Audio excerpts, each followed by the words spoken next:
नमस्कार, दैनिक साथी के डिजिटल प्लेटफॉर्म में आपका स्वागत है। मैं हूं आपके साथ अमित विश्वकर्मा।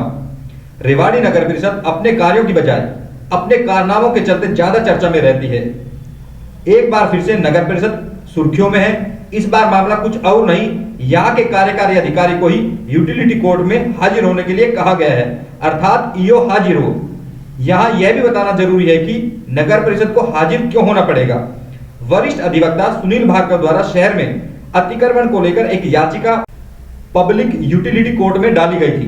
भार्गव की माने तो कोरोना के कारण याचिका पर सुनवाई में देरी हुई, जिस पर नगर परिषद की तरफ से स्टेटस रिपोर्ट पेश करनी थी, लेकिन नगर परिषद ने रिपोर्ट पेश नहीं की, जिस पर यूटिलिटी कोर्ट के चेयरमैन जगभूषण गुप्ता ने संज्ञान लेते हुए नगर परिषद के ईओ को खुद पेश होने के आदेश 23 फरवरी के लिए दिए हैं।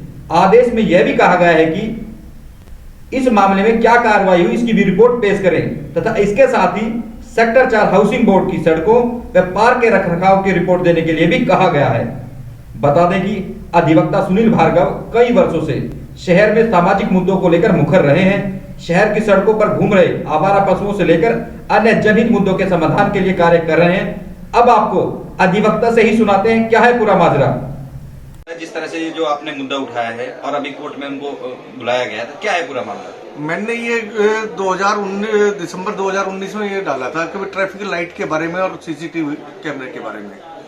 उसमें मैंने ये कहा था कि ये जो ट्रैफिक लाइट हैं ये लोगों को है ना नहीं जल रही हैं शहर के अंदर, इससे लोग बड़े है ना चोटग्रस्त हो रहे हैं। और जो सीसीटीवी कैमरे भी से है ना सरकार ने लगाए थे वो भी है ना खराब पड़े हैं। तो ये कहते थे कि भाई हमारी तीसरी आंख होगी, है ना हमारे लोगों का जनता की गाड़ी कमाई का पैसा लाइटों में खराब हो गया। लाइटें पहले ठीक करवाई, फिर हैंडओवर नहीं ना ही जली, 4 दिन बाद बंद हो गई।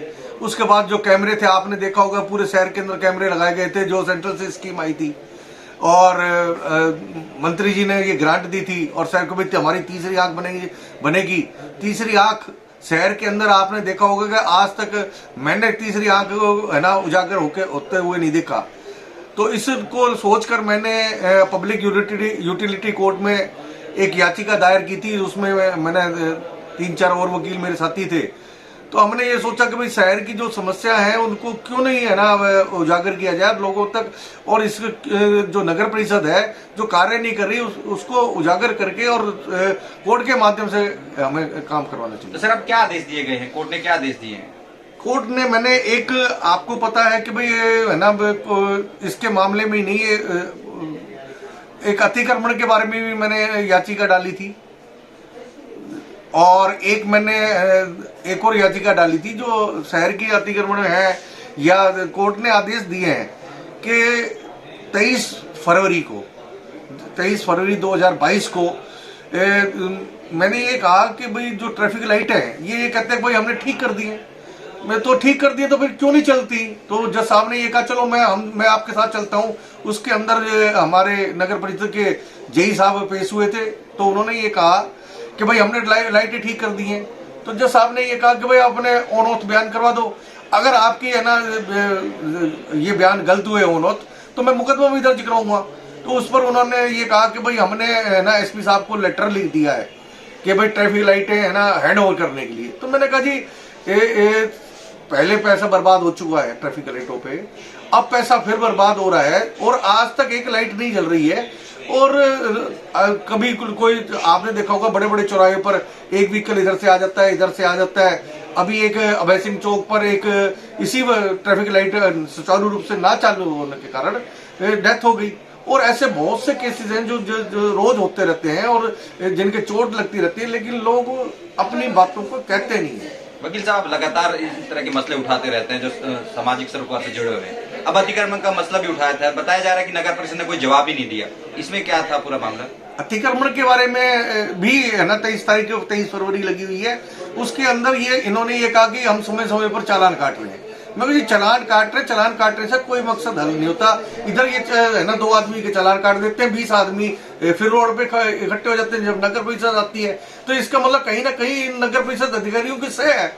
अगर ये चाहे तो क्या न शहर के अंदर से अतिक्रमण गायब नहीं हो सकता? बिल्कुल हो सकता है, लेकिन इनकी इच्छा और मंशा काम करने की नहीं है। सिर्फ है ना, सिर्फ अगर कोर्ट में कहीं बात उठती है तो ये उसको अपने पब्लिक यूटिलिटी कोर्ट के चेयरमैन को दिखाने के लिए, जैसे आपने देखा होगा कि मैंने बेसहारा गायों के बारे में भी उठाया था, तो ये मैंने ये कहा कि ये इतना पैसा बर्बाद करते हैं और इतना पैसा शहर में आता है, तो ये जाता कहाँ है पैसा? अगर जब तक इन अधिकारियों के ऊपर का लगाम नहीं होगा और इन पर चेक नहीं होगा, तब तक है ना ये काम सुचारू रूप से नहीं करेंगे।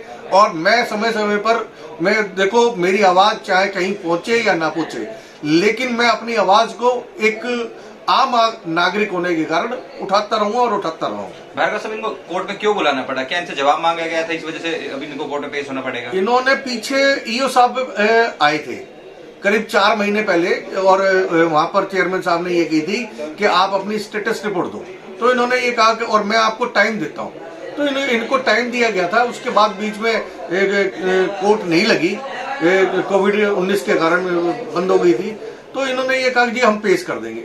अब स्टेटस रिपोर्ट, अब ये जो तारीख थी पीछे, उसमें भी नहीं पेश करी, तो कहीं ना कहीं ये अपने इसको छुपा रहे हैं और ये ईओ साहब को तो प्रेजेंट नहीं होते।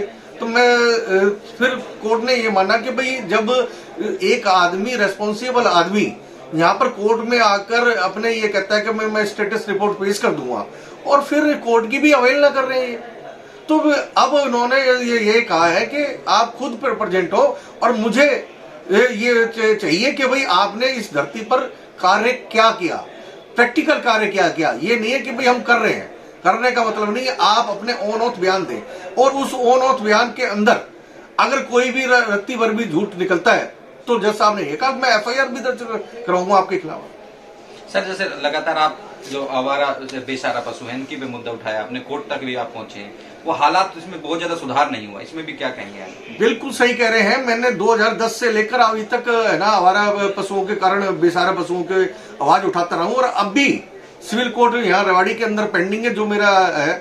मैंने सिर्फ इनकी गाड़ियां भी मैंने अटैच करवाई, इन्होंने कुछ प्रैक्टिकल काम भी किए, लेकिन आप ये देखो कि एक पशु के उठाने का 2100 रुपए देना कहां तक जायज है? ये कहते हैं कि भाई हमें नहीं मिलते, उठाने वाले नहीं मिलते, इसलिए हम इनको चार्जेस देते हैं। तो मैंने ये कहा कोर्ट के अंदर कि ये टैगिंग करे, ये कहते हैं बहुत ज्यादा बेसहारा पशु है, तो ये टैगिंग पहले करें, टैगिंग करके इसकी वीडियोग्राफी बनाए, और यहाँ से उठा रहे हैं और उठाकर जहां छोड़ रहे हैं, तो आज तक इन्होंने अपनी सच्चाई उजागर नहीं की है, सिर्फ और सिर्फ कोर्ट के बरगलाने के लिए, कोर्ट को कि भाई हमने इतने बेसहारा पशु उठा दिए, 400 की लिस्ट दे देंगे। अरे यार, पैसा गया तो गया कहाँ? इन्होंने ये कहा कि 2016 के अंदर हमने कैटल फ्री कर दिया, और उसमें अपने सीएम मुख्यमंत्री महोदय से रेवाड़ी जिले के लिए इनाम भी ले आए एडमिनिस्ट्रेशन के। तो मैं ये कह रहा हूं कि पैसा 2016 में आया और अब भी पैसा आ रहा है, तो ये पैसा लग कहाँ रहा है, और शहर के अंदर समस्या जो की त्यों है। तो सर, आप क्या प्रशासन को क्या कहना चाहोगे, नगर परिषद से क्या कहना चाहोगे? मैं ये कहना चाहूंगा कि नगर परिषद से ये काम करें, ये नहीं है कि कागजों पे ये ना काम करके दिखाएं, प्रैक्टिकल काम करें, और प्रैक्टिकल काम करते नहीं है। अपनी नगर परिषद की कुर्सी जहां पर इनका कमरा है, ऑफिस से बाहर निकल के देखते नहीं है। ऑफिस से बाहर जब निकल के आते हैं, जब कोई इनके पास कोर्ट का डंडा आ जाता है या कोई ऊपर के अधिकारियों को डंडा आ जाता है, तब ये काम करते हैं, वैसे काम नहीं करते। देश प्रदेश के साथ अपने शहर व गांव की तमाम निष्पक्ष खबरों को देखने के लिए हमारे डिजिटल प्लेटफॉर्म दैनिक साथी को सब्सक्राइब, लाइक एवं शेयर जरूर करें। धन्यवाद।